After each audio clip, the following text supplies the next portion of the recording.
Ladies and gentlemen, we have preseason football kicking off in just 2 days. At the time of this recording, man, Brian Daboll has already spoke before practice, announcing that he doesn't have plans set or is not stating his plans for the preseason game. But we're here to unpack all the little things that we haven't talked about in the past couple of days, unpacking the depth chart, unpacking what we'd expect in this preseason game, and what kind of players are we looking at currently, man. So overall, we're going to jump into the depth chart real quick. Now, the only notable names that I will speak on when it comes to the depth chart, right? Because I think everything is kind of, following plan or following suit, besides a couple of different positions. Number one is CB2 being an or position. We have Deonte Banks or Cordell Flott for that CB2 spot. I expect it to be Deonte Banks, but it's honestly kind of a shame that we haven't got to this result yet. I'm going to just be transparent with you guys, but I would expect Deonte Banks to be that CB2. Plus Cordell Flott is a little bit banged up or a little hurt right now. So it's most likely going to be, obviously Deonte Banks, but, I wish we could just cement ourselves in Deonte Banks at CB2. Now, for the quarterback position, this is going to be what, everyone runs with. Right now, Jaxson Dart is listed as the quarterback number 3. Quarterback number 3 on this roster. What does that mean? Why is that important? Jameis Winston being quarterback 2 is kind of what we should have expected entering the season. Now, can this change? Of course it can. This is the unofficial depth chart for a reason. This can change before leading into the season. I've seen people talking about trading Jameis Winston away because, Jaxson Dart should be QB2 ready to go. I'm cool off of that. Let's have Jameis Winston be our quarterback 2. Jaxson Dart shouldn't even need to dress on game day. And overall, we're rolling with Jameis Winston at the quarterback 2. Russell Wilson is the quarterback of this team until said otherwise. So Russell Wilson will be the quarterback. You got Jameis stepping in if Russell Wilson gets hurt. And when the keys need to be turned over, it would be turned over to Jaxson Dart. You wouldn't see the team flex it over to Jameis Winston. I don't think that's what would happen. I think Jameis Winston is purely for emergency. If the quarterback goes down, Jameis Winston steps in. But when the keys get turned over, and if we get to a point in the season that we have to switch to Jaxson Dart, is going to be switching to Jaxson Dart, whether he's quarterback 3 or not. So let's not run into it or run with it at all. Evan Neal is the backup right guard. That was expected. I didn't expect him to start over Greg Van Roten. And we'll see how he performs in these preseason games because that's the true reps. I mean, we've seen reps at practice, but we got to see him against other teams and seeing how he stacks up, especially with, the amount of running time that he will be getting. The next position is Nacho being the DT2. If you guys haven't seen my last video with Bobby Skinner, man, we talked about him, dropping that tweet about Nacho being the DT2, and here it is. He's the starting DT2 currently. We need some help at that position. We definitely do. Right now, we got Darius Alexander, who hasn't been performing great or hasn't been standing out to the point that he's going to be, the defensive lineman alongside Dexter Lawrence. But Nacho is it for now, so that's the position they're running with. Everything else pretty much follows suit. That's exactly what we expected. Theo Johnson being the starting tight end currently. I expect that to translate into the season as well. Now, setbacks that we did see, unfortunately, Scatabo did tweak his hamstring a bit.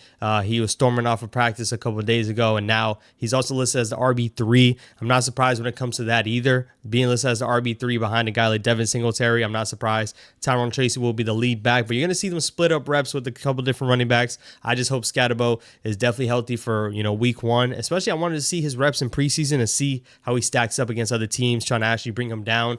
Currently, he's still banged up, and I'm not hearing that he's going to be playing in this upcoming game on Saturday against the Bills.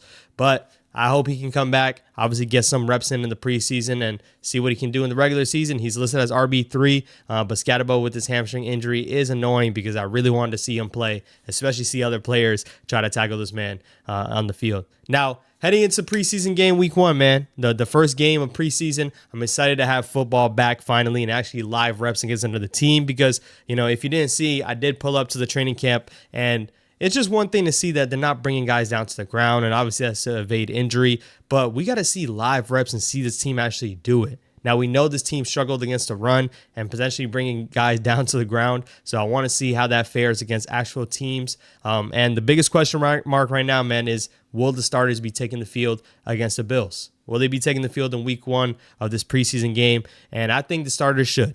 I'm on that board that I think the starters should definitely get some reps, at least 1 to 2 to 3 drives, if anything, because we're in no position to think that we shouldn't be getting more reps. I understand what it is when it comes to preseason. You're trying to figure out who's trying to crack this roster. If anything, that gives more reason why this starting team needs to be in here game 1.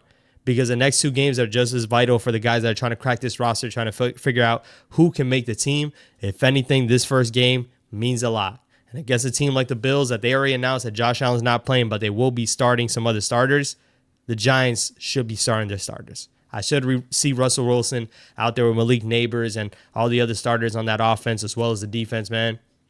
Let me get one rep of it. If you want to sit out a guy like Dexter Lawrence, I'm cool with that. Dexter Lawrence is our Josh Allen. Sit him on the side. There's no need to see what he can do out there, but we should see the starters with the quarterback, with the offense, especially how the offense struggles. We need to see them out there. We have to. That's my take. That's my opinion on that overall. My expectations for the game is obviously to watch our rookie quarterback, Jaxson Dart.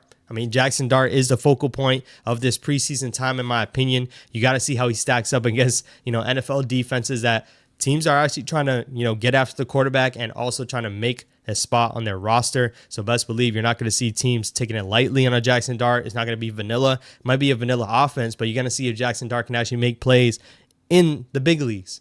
That's what I want to see, and I'm super excited to see that because he will be playing on Saturday. Now, it hasn't been, once again, Brian Daboll is extremely content on making sure people don't know what he's doing. I don't know why. If the Bills can go out and say Josh Allen's not starting, why can't we just go out there and say if Russell Wilson is or not? But at the time of this recording, that's currently not out. Jaxson Dart, give him at least, 2 quarters. Give him the second half of the game.